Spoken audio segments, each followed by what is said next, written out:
Between a thought and an action, there is a space. For the most effective professional, that space is a brief moment of calculation, of strategic assessment. But for so many of us, this space isn't just a moment. It's a labyrinth. It's an intricate, looping, and often paralyzing internal landscape where our progress stalls and our potential just withers. Today, we're going to enter that labyrinth, but we won't just observe it. We're going to map its architecture, understand its real purpose, and ultimately reveal the path out.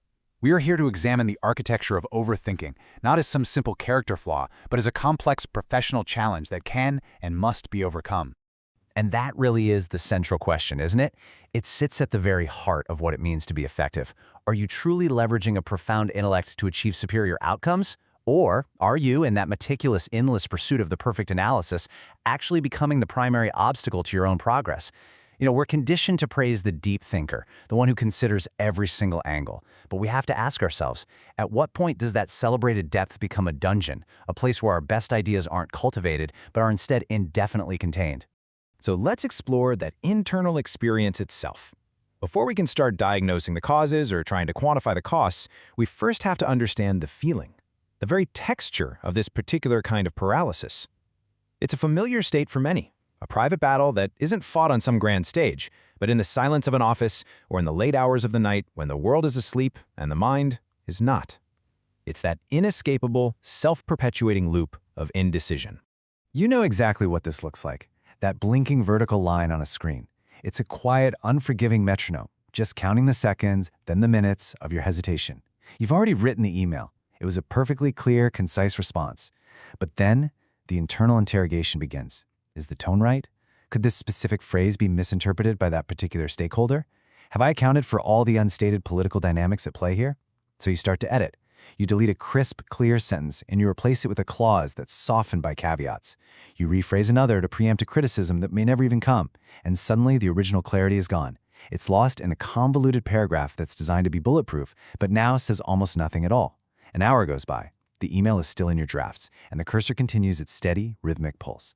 This is the loop. It feels like you're being diligent, but it's not a process of improvement. It is a cycle of anxiety. Now, if we want to break this cycle, we have to fundamentally reframe what overthinking really is. It's so easy to misinterpret it as a sign of high intelligence or exceptional diligence. A mind so powerful it just has to consider every possible angle. But this is a comforting and ultimately a self-limiting illusion. We have to learn to see overthinking not as an intellectual tool for achieving victory, but as a psychological defense against the possibility of a wound. It is a shield, not a sword. So here is the crucial insight. This process is not primarily intellectual. It is emotional. Overthinking is the mind's attempt to construct an impenetrable fortress of analysis around a soft core of vulnerability.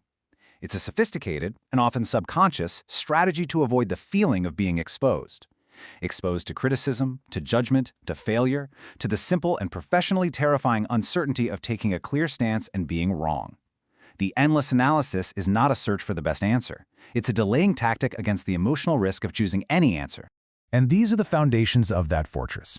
It really comes down to three primary emotional drivers. First, there's the fear of failure.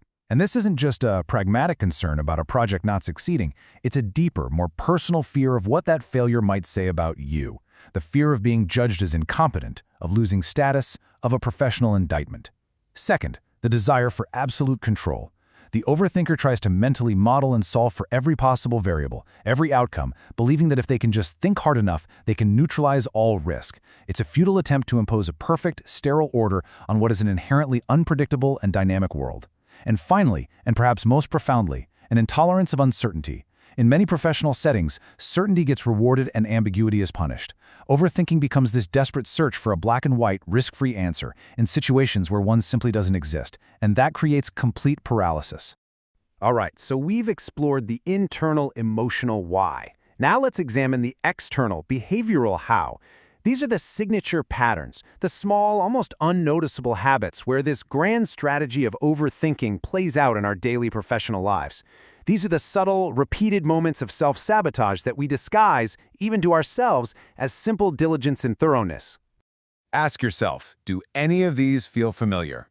The unsent message we've already discussed. A classic example of preemptive defense against critiques that you've only imagined. And then there's the past conversation, replayed on an endless loop in your head. You dissect every word you said, every word they said. You're searching for hidden meanings, for micro-expressions, for subtle shifts in tone that might signal disapproval. Then you rehearse what you should have said, which is a pointless and punishing exercise that only reinforces a sense of inadequacy. And then, perhaps the most costly pattern of all, the silence in a meeting. You have an idea, an insight, a potential solution, but you hesitate. You start running it through a gauntlet of internal questions. Is it fully formed? What if someone points out a flaw? Is this really the right moment? And while you debate with yourself, the conversation moves on. The moment is lost. Your idea remains unsaid, your contribution unmade. And this, of course, brings us to the inevitable consequences. Because these patterns of overthinking are not benign habits, they carry a steep and often unseen price. This isn't simply about lost time on a timesheet. It is about a fundamental erosion of professional momentum, of influence, and of your personal authority. The cost is paid in a currency that is far more valuable than minutes or hours, the currency of opportunity, confidence, and reputation. First, the cost of opportunity. In any dynamic environment, windows of opportunity, a chance to lead a new project, to forge a key relationship, to solve a critical problem before it escalates, they open and they close with startling speed. These moments don't ask for a perfect analysis. They demand timely, intelligent action. The world simply does not pause while you deliberate in search of a flawless strategy. The pursuit of 100% certainty is a guarantee that you will arrive long after the door has already closed. Second, there is the internal cost. You have to think of confidence not as a static trait, but as a muscle. It's built through the cycle of action, feedback, and adaptation.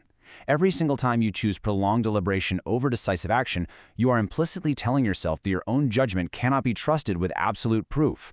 This inaction starves your confidence. Over time, the hesitation becomes chronic, calcifying into part of your identity. You begin to see yourself as someone who thinks, not someone who does. And this self-perception is a devastatingly effective career ceiling, one that is entirely self-imposed. And this is the final, stark reality. This is the marketplace truth. Initiative is a finite and valuable resource. While you were weighing every pro and con, searching for that flawless plan, someone else, perhaps with less information, but with more conviction, they stepped forward. They acted, they made a decision. They may have been only 70% right, but they are now 100% in motion, learning and adapting as they go. And you are still at the starting line, holding a perfect plan for a race that has already been run. So the diagnosis is clear. But a diagnosis without a treatment plan is merely an intellectual exercise, which, ironically, can become just another form of overthinking. The goal is not to stop thinking. The goal is to think effectively, and then, crucially, to act. To do this, we need to move from a state of anxious, looping analysis to one of disciplined, forward-moving decision-making. We need a framework for clarity, a set of operating principles to manage the mind. Here are 3 practical disciplines you can begin to use. First, decision thresholds. This is about professional triage. You see, not all decisions are created equal.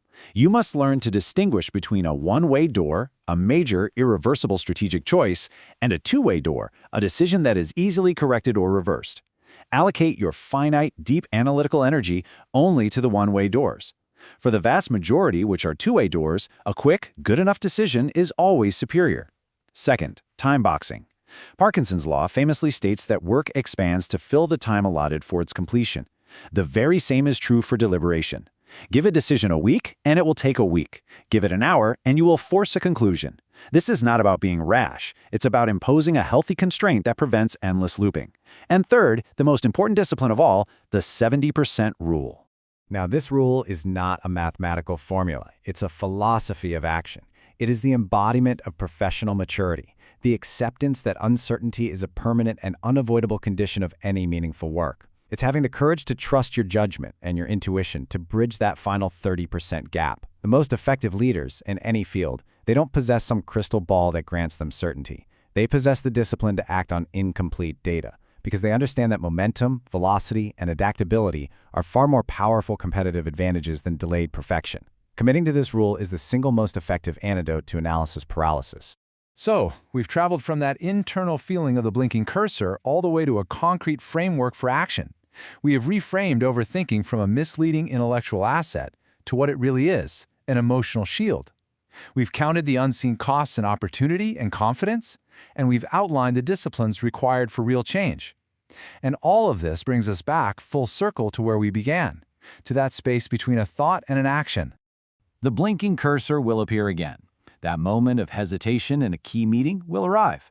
The desire for more information, for more certainty, will call to you with its seductive promise of safety. And in that moment, you will face this choice.